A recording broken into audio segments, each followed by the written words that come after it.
আসসালামু আলাইকুম সুপ্রিয় অষ্টম শ্রেণীর শিক্ষার্থী ভাই বোনেরা, আশা করি তোমরা সকলেই ভালো আছো। তোমাদের ইসলাম শিক্ষা পরীক্ষার প্রশ্নটি কেমন আসতে পারে, সেই নমুনা প্রশ্নের প্যাটার্নটি কেমন হবে, সেই বিষয় নিয়ে আজকের এই ভিডিওটি। প্রিয় শিক্ষার্থীরা, তোমরা এখানে স্ক্রিনে দেখতে পাচ্ছ অষ্টম শ্রেণীর একটি নমুনা প্রশ্ন। মূলত এই নমুনা প্রশ্ন দিয়ে আমি তোমাদেরকে বোঝাতে চাচ্ছি যে এই আঙ্গিকেই তোমাদের প্রশ্নগুলো আসবে পরীক্ষাতে।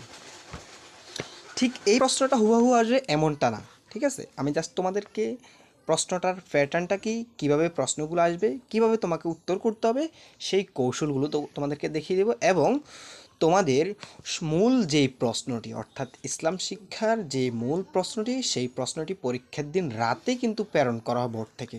তখন আমি তোমাদেরকে সেই প্রশ্নের অ্যান্সারগুলো সহ তোমাদের সামনে প্রশ্ন নিয়ে আসবো। সো প্রিয় শিক্ষার্থীরা, তোমরা চ্যানেলে যারা নতুন অবশ্যই চ্যানেলটা সাবস্ক্রাইব করে পাশে থাকবা, আর যারা করেছো তাদেরকে অসংখ্য ধন্যবাদ। ভিডিওটি অবশ্যই একটা লাইক করে দিবা, ঠিক আছে? এখানে মূলত প্রশ্নের প্যাটার্নটা হচ্ছে এরকম যে মূলত তোমাদেরকে একটা উৎসব পরিকল্পনা তৈরি করতে হবে।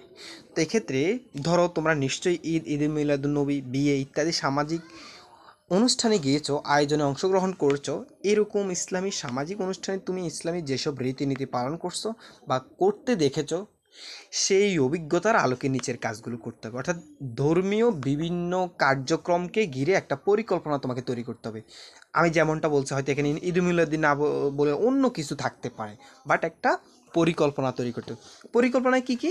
যেমন প্রথম কাজ থাকবে ইসলামী উৎসবের কথা বলি। যেমন ইসলামী উৎসবের কথা বলতে আমাদের ইসলামের বিভিন্ন উৎসব থেকে পাওয়া তোমার অভিজ্ঞতার আলোকে ধর্মীয় ও সামাজিক অনুষ্ঠানের নাম লেখো। যেমন আমরা কি ঈদুল ফিতর, ঈদুল আজহা, এরপরে ঈদ মিলাদুন্নবী, শবে বরাত, শবে কদর, আমাদের ধর্মে বিভিন্ন উৎসব রয়েছে। আমরা জাস্ট এটার নাম লিখবো বা তালিকা তৈরি করবো। প্রথম কাজটা হচ্ছে এটা, ঠিক আছে?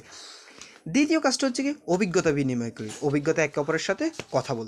তো এখানে তোমার কাজটা হবে, তোমার একজন বন্ধুর সঙ্গে আলোচনা করে নিচের ছকের মতন একটি ছক বানিয়ে পূরণ করো। অর্থাৎ এই যে একটা ছক দেখতে পাচ্ছ, এই ছকে তোমরা এই কি কি আমি ইসলামে যেসব অনুষ্ঠান দেখেছি সেই অনুষ্ঠানগুলো তুমি নাম লিখবা। আমার বন্ধু ইসলামী উৎসব অনুষ্ঠানগুলো, যে তোমার বন্ধু যে আমাদের ইসলাম ধর্মে যে উৎসবগুলো রয়েছে সেগুলো, সে যেগুলো দেখেছে এখানে তুমি লিখবা, ঠিক আছে? এরপরে বন্ধুর দেখা উৎসবগুলোর মধ্যে এবং আমার দেখা উৎসবগুলোর মধ্যে কি ভিন্নতা খুঁজে পেয়েছি, সেই বিষয়টা এখানে লিখতে হবে, ঠিক আছে? আরেকটা বিষয়, বিধিবিধানের কথা জানাই। ধরো যে কোনো একটা বিষয় হতে পারে, তুমি ইসলামে বেশ কিছু বিধিবিধান সম্পর্কে জেনেছো, সেটা সেই উৎসব অনুষ্ঠানগুলো ইসলামের যেসব বিধিবিধান প্রয়োগ করা হয়েছে সেগুলো লেখো। অর্থাৎ আমাদের মাহফিলে কীভাবে বিধিবিধান রয়েছে, বা নামাজ আদায়ে কী সব বিধিবিধান রয়েছে, বা বিবাহ অনুষ্ঠানে কী সকল বিধিবিধান রয়েছে, বা শবে মেহেরাজ, শবে কদরের মধ্যে কী কী নিয়ম বা ইসলাম ধর্মে কী কী বিধিবিধান পালন করতে হয়, সেই বিষয়গুলো, ঠিক আছে? এরপরে ইসলামী উৎসব আয়োজনের একটা পরিকল্পনা তৈরি করতে হবে। মনে করো তোমাদের বিদ্যালয়ে ইসলামী অনুষ্ঠান আয়োজন করছো, সেই অনুষ্ঠানে 4 জন বন্ধু পরিকল্পনা করবে তোমাদের বিদ্যালয়ে যে কোনো একটা অনুষ্ঠান আয়োজন করবা। তো তোমরা 4 জন বন্ধু মিলে এটার পরিকল্পনা তৈরি করতে হবে, ঠিক আছে? একটা পরিকল্পনা তৈরি করবা। দেন পরিকল্পনা কী কী থাকবে, এখানে কিন্তু পরিকল্পনার কাজগুলো থাকবে।